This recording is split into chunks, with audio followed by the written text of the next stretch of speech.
What up, dog? What up, baby? What's up, man? Welcome back, guys. We appreciate you being here. Welcome back to Rehabilitation Revelations. I'm Christopher. And I'm Chase. And I know yesterday we kind of went into my story a little bit. We have a part one, but we had some technical difficulties, we'll say that. But I just wanted to give Chase a chance to really kind of tell his story, his testimony, kind of whatever you want to do that. And so Chase will just kind of hop into it, man. So Yeah, man. Well, I guess I can start from the get go. Uh, so man, I kind of started out with little trials and tribulations and adversities when I was first born. So you see my scars. When I was first born, I had a thing called esophageal atresia, but I had a rare form where my esophagus was connected to my right lung. I had a 3-day surgery to reconnect it, and I was in whatever the child intensive care is. yeah, Um, for I don't know, for a little while, and so when I got out of that, and I was in and out, got out of the hospital, growing up, and it it affected me, growing up, I guess. But I really didn't have too many problems with it, man. I was very lucky. I was supposed to grow a little taller than I am, but I'm a pretty short guy, and it helped me out tremendously just because I didn't grow, and my esophagus didn't expand. It actually kind of grew with me, and I never had to have surgeries and all the crazy things I would have had to do, and I'm very fortunate for that. And God kind of helped me with that and set me in the right direction. Maybe not vertically, but the right. I see what you did there. Yeah, I see what you did there. yeah. But man, so growing up and with that, so it kind of growing up being like kind of the short guy. I wasn't the biggest guy, obviously, so it kind of set me out a little bit. But I got into sports, man. I didn't let anything of that kind of stop me, and I grew up in a good environment. Necessarily, I had family, I had good family, and the thing is though is as I was a kid, I was back and forth to You bounced around a lot. yeah, bounced around a lot with family. I didn't meet my dad till I was like probably like 4, I think, and so whenever I met him, and going back and forth to that, I was with him and my grandparents and loved it. I got to travel a lot too. My dad worked for Delta, and I got to fly. So I was fortunate in that, man. I got to see a lot of cool places and things of that nature. And but again, man, I got to. I was always a busy kid, but man, I never really slowed down. I don't think I kind of I honestly, I think that's what kind of put forth where I'm at to this day, man. I've always been a go, go, go kind of guy. Yeah. So, and it's really, I've always just had to do something, be somewhere, Yeah. do this and that. And, I stayed with, my aunt, my nana here. I live with my mom too, but, it was kind of bouncing back and forth, man. And, and as I grew, I got older, and I'll just kind of skip into my early teens, man, where where I feel like really what started kind of my addiction, so I will kind of so whenever I was in middle school, man, I got put on Adderall, and I started out kind of, it was it was a medicine. It did me well for a while, and then I got into high school and started realizing I'd make some money off of it. And so I kind of started using and abusing. Getting into that early stage of smoking cigarettes and good old cigarette. Good old cigarette. That's Chris's favorite thing. Is good old menthol cigarette, right? Good old menthol cigarette, right? Well, and that kind of started transforming into other things. But man, what really put me down was, I played sports, and it's a little guy, man, but I was good at it. Anything I really did was fast. I've always kind of been a little stocky guy, so if I hit you, I hit you. But well, one game we were playing in, I went in for a hit, and I hit this one dude, and man, everything just kind of go. The world went a little sideways on me, and that's when uh, I had a major concussion. Come to find out, and I went to school the next day, and I wouldn't really think about it. I got into class, and everything was just super bright. Couldn't really focus. So ended up having to, my teacher kind of got mad at me. It's a funny story, but she tried to send me to the principal's office. I went straight to the nurse's office. So they I think my nana came and picked me up, went straight to the hospital, and they started running scans, CTs, and stuff, and they ended up finding 6 scars on my brain, and man, that changed my life. The state, and everything told me I couldn't play, or I could play sports. I could have proceeded with baseball and everything, but I took that and I took it in a negative way, and so I continue to. I just kind of started doing things my own way, and I went, and I started partying no more, and I really let it get me down. So I just said screw sports and started proceeding in kind of the party life, man, and you know, I live with my mom, and she was always kind of going out of town and things like that. And I was at the house a lot by myself on the weekends, so I was like, man, through high school, I'm like, let's bring the party to my house. Yeah.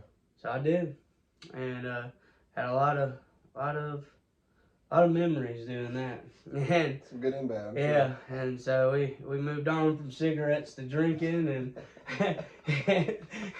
smoking marijuana, and doing things in that nature. Still on Adderall, was kind of passing those around, doing it different ways. You could you don't have to just ingest those. Yeah.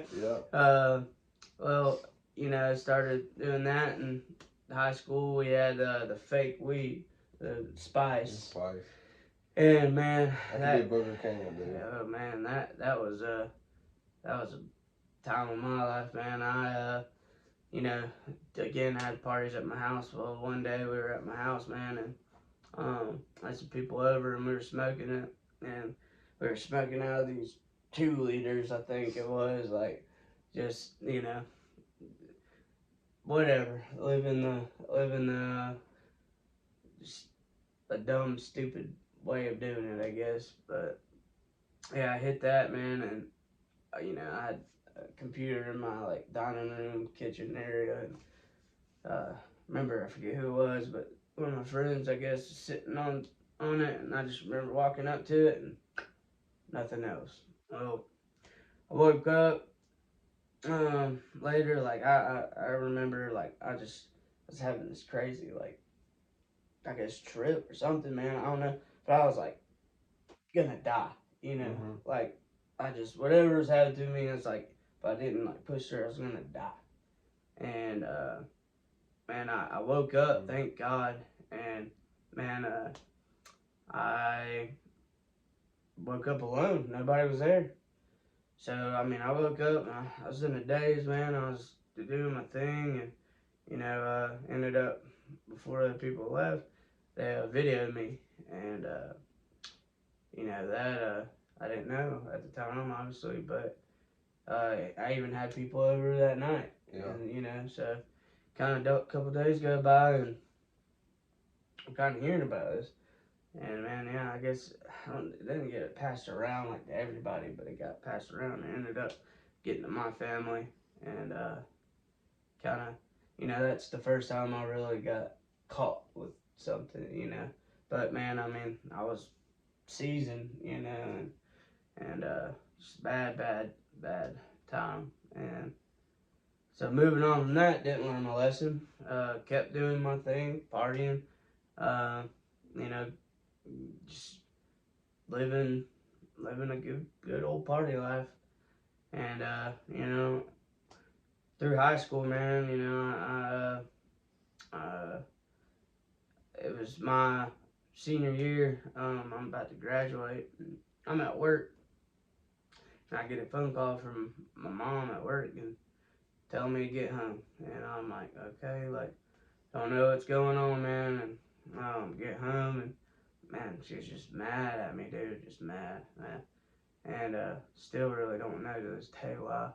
But we got in this huge argument, and she told me to pack my bags and this and that, and I packed my bags. And my nana gets there, and I put my stuff in there, and I gotta get into my car.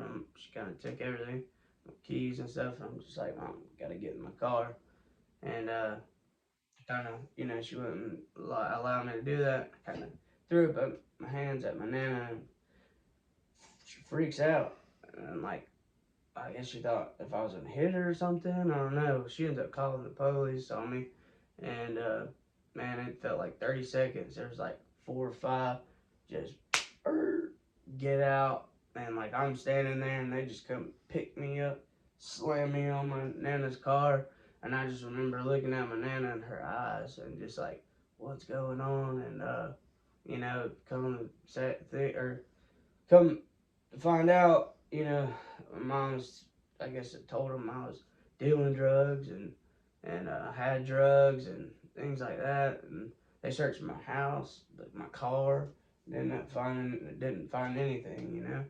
And man, let me go. I was ended up trespassing from her house, and that kind of really steadily didn't help situations through my life. And after that, man, I was lost. I graduated high school, and um, just kind of kept tumbling forward. And I get out, and you know I I try to I tried college, and man, I just wasn't I wasn't focused. I Mm-hmm. wasn't. So I was just in that party mode, man.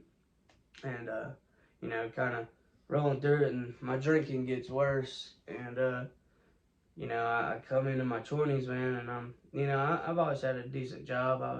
I was more of a, I could function. I was a functioning alcoholic when I was younger, and just but still living in parties, man. And I ended up moving to Atlanta, with my dad, just to kind of get away.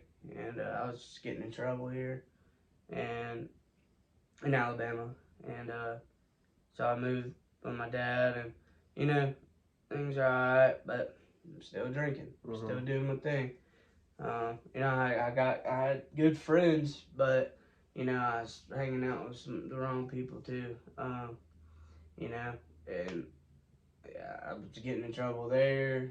Run-ins with cops there, and well, my dad ends up kind of getting a divorce, and we're like, my little brother, I have a little half brother, and they ended up moving to Spokane, Washington, and so we to get closer, we've been always talked about it. Well, we got a place out in Utah, and I moved out there, and lived there for a good 4, almost 5 years, and then kind of in my early 20s living there, man, and that's when I really started experimenting, man, like with just different drugs, Harder drugs. yeah, just ecstasy and Molly and lots of coke, lots of just different stuff, and the ecstasy it's mixed with meth and No. all that kind of crazy stuff. So I'm doing it a lot, if it's not, it's every other day type deal, eating mushrooms and just LSD and I got real big into the little rave scene. We were throwing underground shows and like all this crazy stuff, man. Memories, man. But buddy, so I'm having these serotonin dumps, man. Just Mm-hmm. like, and I started really getting depressed, and just start kind of losing my. I kind of had lost my my confidence, you know, before that, Mm-hmm. just kind of not doing the right things in life, and but that really steadily kind of dropped me. Well, get kind of through that, me and my dad kind of we were drinking and stuff together a lot, and caused lots of issues and fights. So we got into a big one, and pretty bloody kind of. I was beat up pretty bad, and man, I was like, I want to come back to Alabama. Mm-hmm. My aunt, um, and I want to say this through this all, man. I love my parents. Yeah. Still your And parents. You know yeah, what I mean? and I love them, man. It's and there's some recurring things, and I really want to. Rekindle things, and I'm over the past, man. The past is the past. You got to get over that. Yeah. But but a lot of things kind of affected me, man. And but either way, move forward, move back to Alabama. My aunt flew out, came and got me, drove 27 hours back, literally straight, and get back, and still not happy, man. I just, this is when I was drinking bad this So time. this one you have to drink every day. Yeah, yeah, I was drinking every day probably when I lived out in Utah, or before that too, and it just got progressively worse. So, and also using other substances with it. So, Yeah. you know, uh, man, I get back, and man, I was doing good, man. I was kind of living here. I lived there and with some people, and I was doing all right. I was just kind of steadily flowing. Just kind of you know uh, just hanging on. Yeah. I was doing my thing, but I was trying to fill voids with buying things. I bought a new truck. I Like bought, material things. yeah, and just trying to fill these empty voids I had. I thought that's what was gonna get me, happy. And oh man, look at me.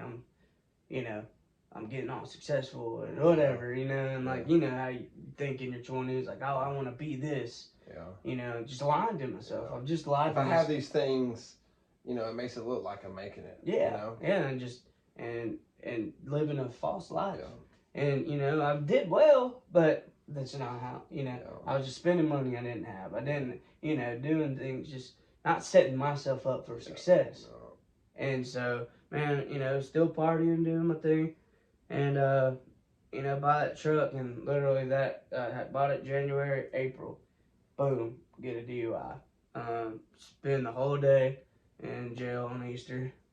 Easter's coming up too, so yeah, I stay inside on Easter. Thank you, Lord. Yeah, I was like, God, wow, this is the punishment. Like, you know what I mean? Like, what an idiot, man. It's not God's fault; it's my fault. And so man, just get out doing that. Super depressed with that. Beat myself up.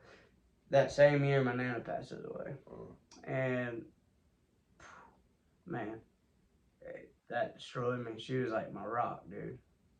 Like, and especially with our family, dude. Like, and and that's where I thought in this period of time, man, I was so gone though. Like, I wanted to quit, but I couldn't because I was deep in it, man. And that's when I thought, in my mind, man, I'm like, dude, I didn't spend. I've been living for myself, and I haven't spent time with family and people that really care about me, people that love me, and I have these memories, but like I made no time. Yeah. Made no time. And man, I went to her funeral drunk. I went to her high, drunk, and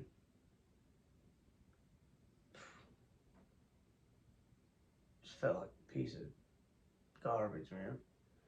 And yeah, and that's kind of from there, man. It's kind of this wasn't too just a couple years ago, so leading up to now, I it was mm, I kept drinking, man. I kept doing my thing. I kept partying, and it really caught up with me. I started spending money again I didn't have, but more money necessarily I didn't have, and just trying to, you know, live a life, live a life that was a lie. I was lying to myself. I was lying to people. I mean, I was doing good, man, but I wasn't doing the things I said I was doing. You're miserable here I was too. miserable, dude, Yeah. and that's when I started really getting off. I started missing bills. I started,